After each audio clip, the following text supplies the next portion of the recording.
안녕하세요. 남편과 저는 지인의 소개로 만나 2년을 사귀었습니다. 결혼 이야기가 본격적으로 나오면서 양쪽 집에 인사를 드리러 가게 되었는데 그곳에서 놀라운 사실을 알게 되었지요. 그건 바로 남편의 여동생, 그러니까 신우가 제 동창이더라고요. 동창이라곤 해도 신우와 제가 가까운 사이는 아니었지만요. 신우와 저는 같은 반을 한 적도 있지만 성격도 취향도 많이 달라서 같이 어울린 적은 거의 없었습니다. 신우 험담을 하고 싶지는 않지만 솔직히 신우는 거짓말쟁이로 유명했거든요. 게다가 신우가 대학을 지방으로 간 이후로는 어떻게 사는지, 잘 지내는지 그런 소식조차 들은 적도 없어요. 궁금한 적도 없었고 그렇게 보낸 세월이 10년이었으니 서로 어디 가서 친구라고 하기에는 무리가 있어요. 그런데 그런 신우를 시댁에 인사를 드리러 간 날 다시 마주치게 될 거라고 누가 상상이나 했을까요? 그래도 어쩐 일인지 신우가 먼저 절 알아보고는 너무 반가워하더라고요. 긴장을 너무 많이 해서 청심환까지 먹었던 저로서는 먼저 친한 척하며 다가와주는 신우라도 있으니 저 역시 반갑기도 하고 동시에 다행이다 싶었네요. 게다가 어머님께선 저와 신우가 동창이란 걸 아시고는 인연도 이런 인연이 어디 있냐면서 당신 딸 친구면 당신한테는 딸이나 마찬가지랍니다. 그러면서 앞으로 며느리가 아니라 딸이다 생각하고 아껴주시겠다 하시대요. 이후로 양가 가족들의 환영과 축복 속에서 저와 남편은 부부의 연을 맺게 되었습니다. 집은 시댁에서 멀지 않은 곳에 얻었어요. 남편 나이도 있고 해서 신우는 1년 정도만 즐기고 바로 애를 가질 생각이었는데 어머님께서 아이를 봐주신다 하셨거든요. 친정부모님께 부탁드릴 수 없었던 이유는 친정아버지가 건강이 안 좋으셔서 지방에서 요양을 하고 계셨기 때문입니다. 그래서 제게는 시댁 근처에서 사는 것도 불편하기보다는 오히려 다행이다 싶은 일이었어요. 하지만 집에 이사를 하고 나서야 알게 된 사실이 있었습니다. 그건 바로 근처에 시댁만 있는 게 아니라 신우네와 아주버님네도 있었다는 거예요. 시댁 식구들에게 둘러싸여 살게 된 거라고 생각하니 벌써부터 머리가 아프고 속이 다 갑갑해지더군요. 저는 남편에게 왜 미리 말하지 않았냐고 따졌습니다. 그러자 남편은 무슨 말이냐며 자기는 분명히 말했었다며 딱 잡아떼는데 진짜 어이가 없어서 그렇다고 그런 일로 파혼을 하겠다 하자니 그건 그거대로 쪽팔리잖아요. 결국 남편한테 신나게 퍼붓는 것 말고는 할 수 있는 일이 없었네요. 그래도 다행히 결혼하고 한 반년까지는 시댁 식구들 근처에 사는 게 생각했던 것만큼 나쁘지는 않았어요. 어머님 아버님이 일주일에 한 번 이상 온 가족이 모여서 식사하기를 바라시는 게 그게 조금 부담스럽기는 했는데 시쳇말로 저 혼자 독박 쓰는 건 아니었고 형님도 있어서 그럭저럭 위로가 되었지요. 신우도 친구이자 결혼생활 선배랍시고 살면서 힘든 거 자기한테 다 털어놓으라며 먼저 나서서 저희 남편 흉도 보고 그러는데 자기 딴에는 저를 편하게 해주려고 그러나 싶어서 그 마음을 고맙게 받아들였네요. 물론 그렇다고 제가 바보마냥 그런 신우를 붙들고 진짜로 제 남편 흉을 보고 뭐 그러지는 않았고요. 아무튼 이래저래 시댁 식구들과는 별다른 문제 없이 지냈습니다.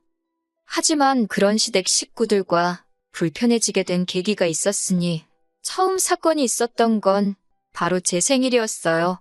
원래대로라면 남편과 단둘이 고급 레스토랑에 가서 식사도 하고 백화점에 가서 쇼핑도 하고 그럴 생각이었지요.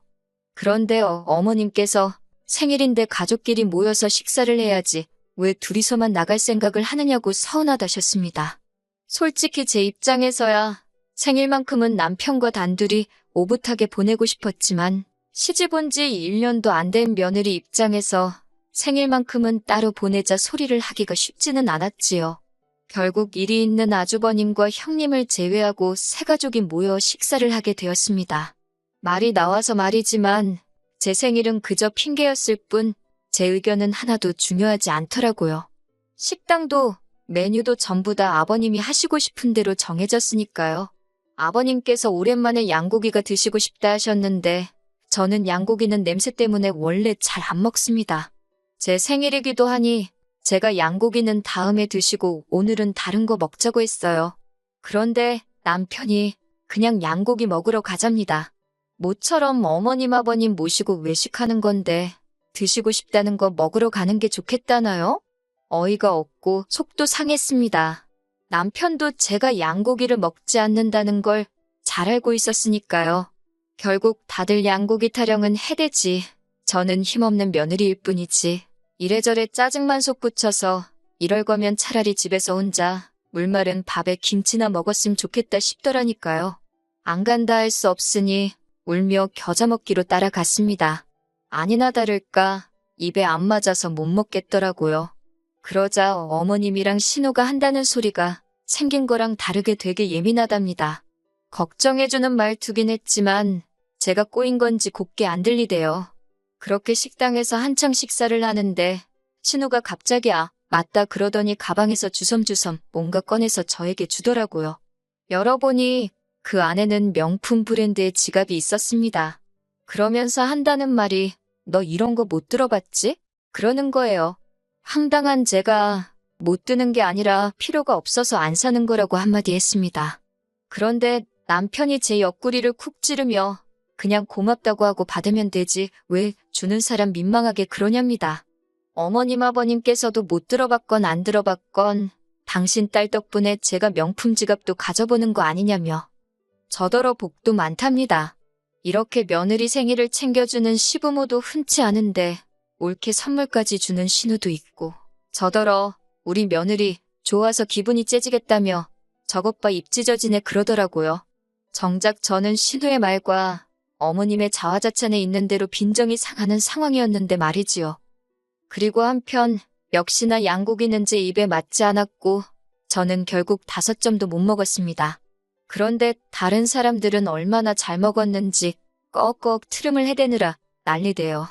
식당을 나오면서 어머님이 하시는 말씀이 원래는 당신이 사주려고 했는데 신우가 비싼 선물도 줬으니 밥은 저더러 사랍니다. 솔직히 하나도 안 반가운 선물에 입에 맞지도 않는 식사를 하고 돈까지 덤태기를 쓰는 것 같아서 기분은 완전히 꽝이었지요. 그리고 며칠 뒤 저는 모처럼 친구를 만났습니다. 친구와 이런저런 이야기를 하다가 신우한테 생일 선물로 받았다며 명품 지갑을 꺼내 보여줬습니다. 참고로 덧붙이자면 하루가 멀다 하고 신우가 사준 지갑은 왜 안 되냐고 남편이 하도 복가돼서 들고 다닌 거지 다른 뜻은 없습니다. 친구가 제 지갑을 요리조리 살피더니 웃으면서 이거 짝퉁이래요. 자기도 이거랑 똑같은 지갑이 있는데 가죽도 다르고 저더러 왜 이걸 못 알아보냐고 웃더라고요. 그래도 설마 짝퉁을 줬겠나 싶어서 마침 저희가 백화점 근처에 있었기에 바로 매장에 가서 감정을 받아봤습니다. 그리고 그 결과는 진짜로 가품이더라고요. 혹시나 신우도 남한테 속아서 산 건 아닌가 그런 생각이 들었습니다. 그렇지 않고서야 세상 천지에 누가 선물로 짝퉁을 주나 싶었요. 그래서 신우에게 단도직입적으로 물었습니다. 나에게 준 지갑이 짝퉁인 거 알고 있었냐니까 엄청 난처한 얼굴을 하더니 누가 그러냐입니다. 그래서 매장에 가서 확인한 거니까 거짓말은 하지 말라고 했지요.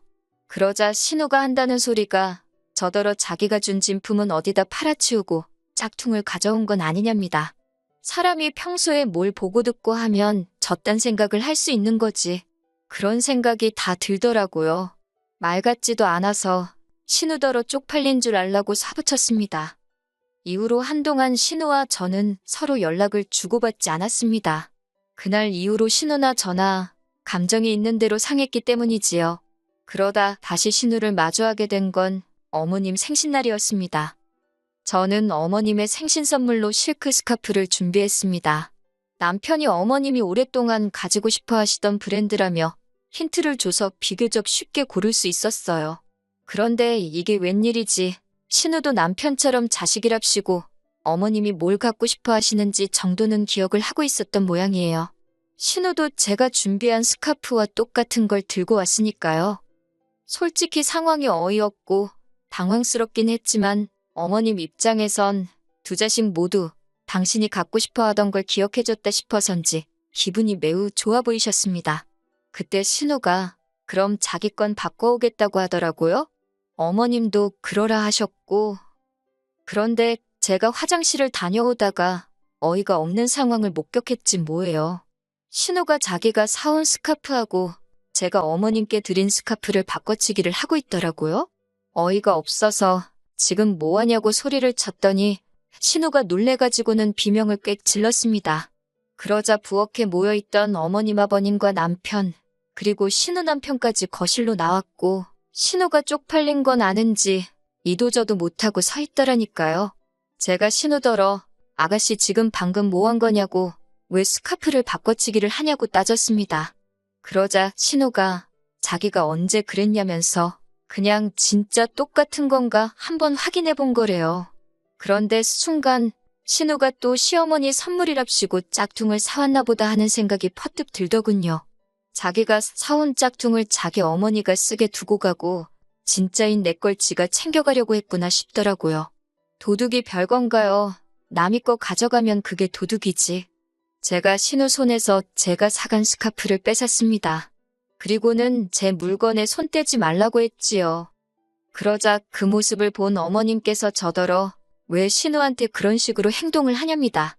어머님은 저와 신우 사이에 있었던 뒷 일은 모르시니까 저러시는구나 싶어서 아차 싶더라고요.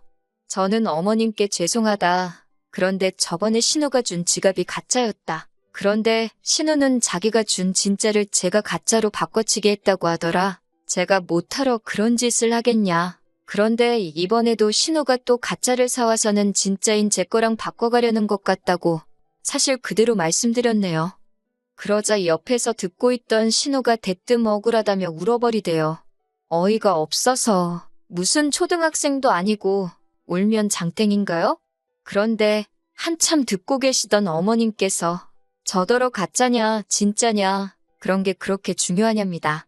어떻게든 챙겨주고 싶어서 그런 신우 마음을 좀 헤아려주면 안 되냐고요. 다른 사람도 아니고 내 딸인데 당신이 명품 그런 거 들어봐야 얼마나 들겠냐고. 나이 먹은 사람이 쓰고 다니느니 내 딸이 쓰는 게 더 값어치가 있지 않겠냐 하시대요. 그러니까 자기는 신우가 사온 거 쓸 테니 제가 사온 건 신우한테 그냥 주라고 하시더라고요. 내가 어머님 쓰시라고 내 돈 주고 사온 거지. 신우 사줄 거면 내 돈이나 썼겠냐고. 그럴 생각 없다고 했습니다. 신우도 저한테 저번에 짝퉁을 진짜라고 하고 주지 않았냐고. 신우한테 줄 거 있으면 저도 신우가 했던 대로 짝퉁 사다 주면서 있는 생색 다 내면서 줄 테니 제가 사온 건 신우한테 줄 생각 없다고 도로 가져가겠다고 했어요. 그러자 지금 며느리가 시애미 가르치려 드냐입니다. 평소에도 당신과 당신 딸을 얼마나 무시했으면 시애미 앞에서 신우 못난 점을 이르는 거냐며 시댁 식구들한테 둘러싸여 욕을 먹으니 그거 참 기분 더럽더라고요. 옆에 서 있던 남편이란 작자도 별 구실은 못하고 제가 딸이나 마찬가지라더니 결국 딸과 며느리 문제에서는 명백히 누가 잘못했는지가 확실한데 제 탓을 하는 겁니다. 제가 어머님 떨어 어머님 생각 잘 알겠다고 마음이 중요한 거네요 라며 사간 스카프를 챙겨서 나왔습니다. 앞으로 제가 마음으로 많이 효도하겠다고 외치고선 말이에요. 별로 큰 기대도 하지 않았습니다. 딸처럼 대해준다 하셨다고 한들 멀쩡히 친정부모님 계시는데 저도 시어머니를 엄마처럼 대할 생각도 없었거든요. 애초에 믿지도 않았고 말이지요. 그냥 적당히 거리 두면서 다른 며느리들 하듯이 제가 할 도리 정도만 챙겨서 할 생각이었는데 이 일을 겪고 나니 그것도 과분하게 하는 거 아닌가 싶은 생각이 들었어요. 그리고 며칠이나 지났을까 이후로 계속 제 눈치만 살피던 남편이 부탁 하나만 하면 안 되겠냐 그러더군요. 뭐냐니까 자기 동생하고 시어머니한테 사과 좀 해달랍니다. 언제까지 이렇게 지낼 수는 없지 않냐고. 신우 성격이 원래 욕심도 많고 거짓말도 잘하는 거 자기도 잘 아는데 가족끼리 어쩌겠냐입니다. 품고 가야지. 그래서 너나 실컷 품고 가라고 했어요. 시어머니가 팔이 안으로 굽어서 딸 편드는 건 이해를 하지만 남편까지 나서서 제가 당연히 시댁에 알아서 기어야 한다는 식으로 말을 하니 저는 결국 이 집구석에서 가족은커녕 남보다도 못한 존재가 아닌가 싶더라고요. 그런데 오히려 그렇게 생각을 하니 마음이 편해졌습니다. 제가 행복한 미래를 위해 결혼을 한 거지. 시어머니로도 부족해 신우 눈치까지 보면서 그들이 하고 싶은 대로 다 참아가며 살기 위해 결혼했다는 게 아니라는 걸 깨달았어요. 남편마저도 남이 편이 돼서 무조건 내 잘못이라고 하는데 이 결혼 생활을 제가 이어가야 할 이유가 하나도 보이지 않더라고요. 그렇게 반년 조금 넘은 결혼 생활 끝에 이혼하게 되었습니다. 제가 이혼하자고 하는데도 남편은 끝까지 시모와 신우 눈치를 보면서 갈팡질팡 못하는 실망스러운 모습을 보이더라고요. 오히려 다행스러웠어요. 제가 마음을 더 확고하게 먹을 수 있었거든요. 앞으로도 신우의 그딴 거짓말에 놀아날 일도 없고 시모의 말도 안 되는 억지와 제가 무조건 신우한테 맞춰야 한다는 비윗장 맞추기도 싫었거든요. 불행 중 다행인 건 신혼집 근처에 아주버님이며 신우며 다 같이 모여 살고 있다는 사실을 알았을 때 혹시나 해서 혼인신고 안 올렸던 게 정말 잘한 일이었네요. 이혼 후 얼마 뒤 형님한테서 연락을 하나 받게 되었어요. 시모가 신우가 사준 명품백을 들고 나갔다가 아주 개망신을 당하고 왔다고 말입니다. 중요한 모임이라고 아끼던 백을 들고 나가신 건데 사람들 앞에서 손잡이가 뚝 떨어져가지고 이러지도 못하고 저러지도 못하다 검은 봉다리에 옮겨 닮아 들고 다니셨다나요. 형님도 쌓인 게 많았는지 아주 깨소금 맛이라면서 속 시원해 하더라고요. 그리고 저를 보고 용기를 얻었답니다. 자기는 이혼 생각을 하지 못해 참고 살았는데 저를 보니 요즘 생각이 많다고요. 이놈의 집구석이 받아주면 받아줄수록 밑도 끝도 없이 바라는 것밖에 없다고 애 때문에 참고 산다 하면서 최대한 시댁하고 교류하지 않았는데 이러나 저러나 자기 남편의 핏줄들이니 언제까지 안 보고 살 수 있는 게 아니지 않냐면서요. 상종 못할 집구석, 자식 하나만 보고 참아왔고 어쨌든 막내 며느리인 저 때문에 조금 덜 해졌었는데 제가 이혼하고 나니 또 자기가 다 덤탱이 쓰고 있다고 조만간 변호사 알아보러 가겠답니다. 인간으로서 상종 못할 신우 감싸주기만 하면서 며느리들이 신우 비윗장 맞춰주려다가 시어머니와 틀어지고 나아가서는 자기 아들 자식들 전부 다 이혼시키게 될 거라고는 생각도 못했을 거예요. 다른 건 몰라도 형님이 이혼을 위해 제 도움이 필요하다면 저는 있는 힘껏 형님을 도와줄 계획입니다. 아들 자식들 다 이혼당해도 사랑하는 가족들이 다시 한 집에 모여 살게 될 수도 있으니 그 편이 시어머니한테도 더 좋은 일 아니겠어요?